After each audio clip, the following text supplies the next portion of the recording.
All right, let's jump right into this explainer. Today, we're going to learn a highly practical method from our source material that is designed to completely break the cycle of mental suffering and give you back control of your emotional well-being.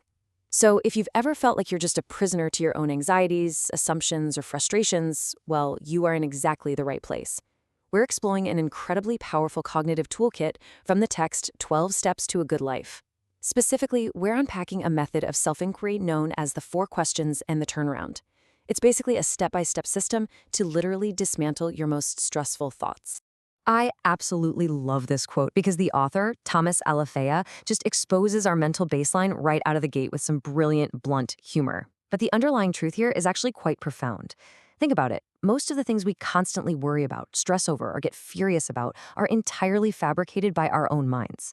We lug these heavy thoughts around like an overstuffed toolbox, constantly pulling them out even when we don't need them. This is a massive wake-up call to realize that just because a thought pops into your head does not mean it's actually true, and it definitely doesn't mean it's helpful. I want you to ask yourself this question right now, because the text makes something incredibly clear.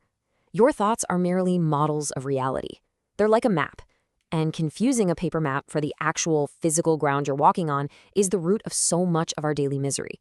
Think about it. When you dwell on the past, you're literally just living in a memory. When you obsessively worry about the future, you're living in a projection. Neither of those things actually exist right now, in reality. They are quite literally just stories you're telling yourself. Okay, let's define what we're actually dealing with here. The crucial point is that when your needs become distorted by these unexamined beliefs, and you suddenly crash into reality, you trap yourself in a prison of your own making. According to the source material, pain is just the result of a mismatch between what reality is and what we perceive it to be.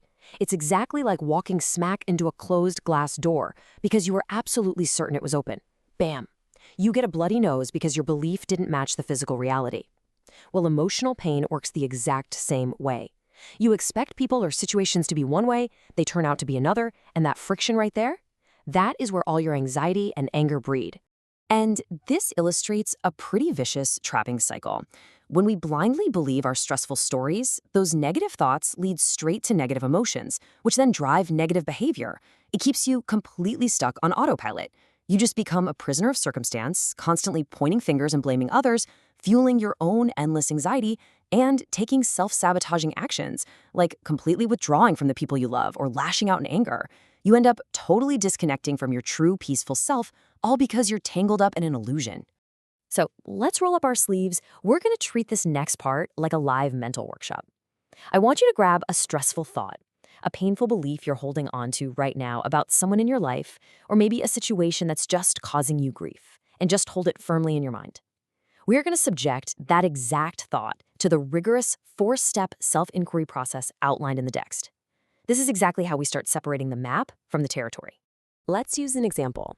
We'll take this absolute classic relationship grievance directly from the source text as our test subject. He doesn't listen to me. Or, she doesn't listen to me.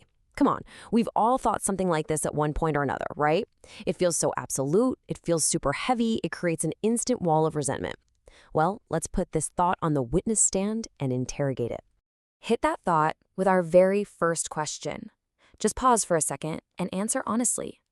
Is it true? Is it actually factually true? Now, your immediate knee-jerk reaction is probably going to be, yes, obviously it's true, I'm the one living it. But I want you to take a deep breath, step back, and look at the thought objectively, like a scientist looking through a microscope. Is it an undeniable, hard fact? Now we turn up the heat with question 2. Can you absolutely know that it's true? Do you have undeniable, watertight proof that this person never, ever listens to you? Or are you mind reading? And mind reading is a massive cognitive distortion where we just assume we know someone else's motives. Maybe they're just exhausted. Maybe they're drowning in their own anxieties. Can you absolutely, with 100% certainty, know what is happening inside their brain? Usually, if we're being completely honest, the answer here is no. Okay, moving to the third question. How do you react when you believe that thought? Notice the physical sensations in your body right at this moment. Does your chest suddenly get tight? Do you feel a hot flash of self-righteous anger? Do you emotionally withdraw, give them the silent treatment, or just snap?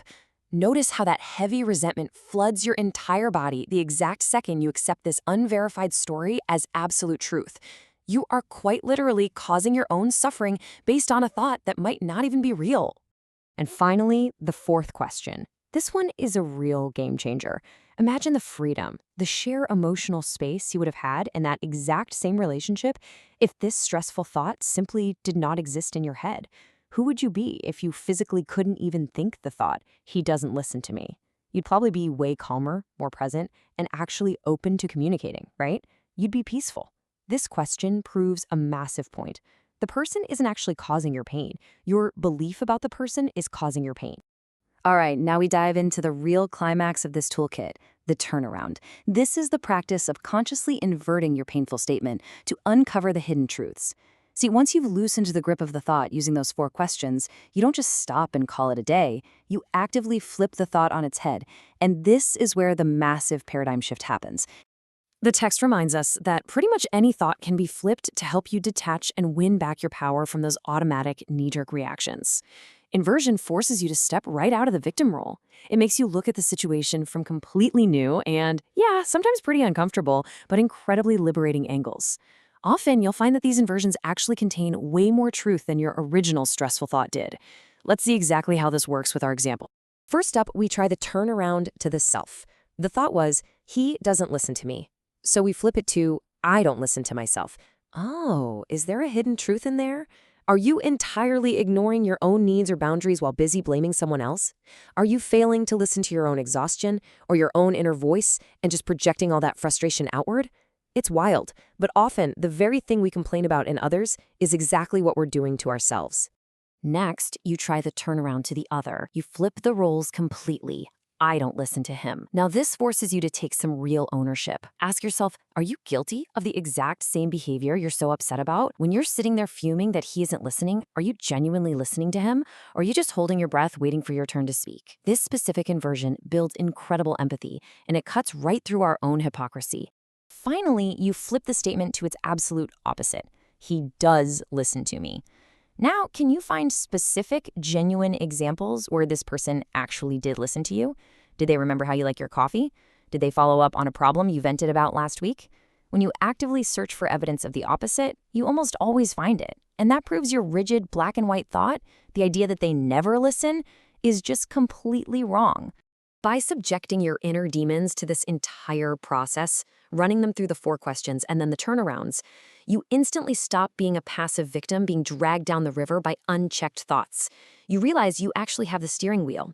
You aren't changing the external world, you are updating your map of it. And when your map is accurate and it's no longer distorted by ego and fear, your reality completely shifts. Practicing this diligently shatters that automatic cycle between what happens, what you believe, and how you act. And it leads straight to some unbelievable life benefits. You gain massive self-awareness because you learn to catch your own cognitive distortions in real time. Your stress plummets. Your relationships improve dramatically because you stop projecting all your own stuff onto other people. But most importantly, you finally take complete ownership of your emotional reality. This quote right here perfectly sums up the core lesson of our explainer today. The pain you are feeling, it isn't coming from the world itself. It's coming from the faulty, outdated maps your mind keeps drawing about the world. It's a level of radical accountability. If you are suffering, look at what you are believing.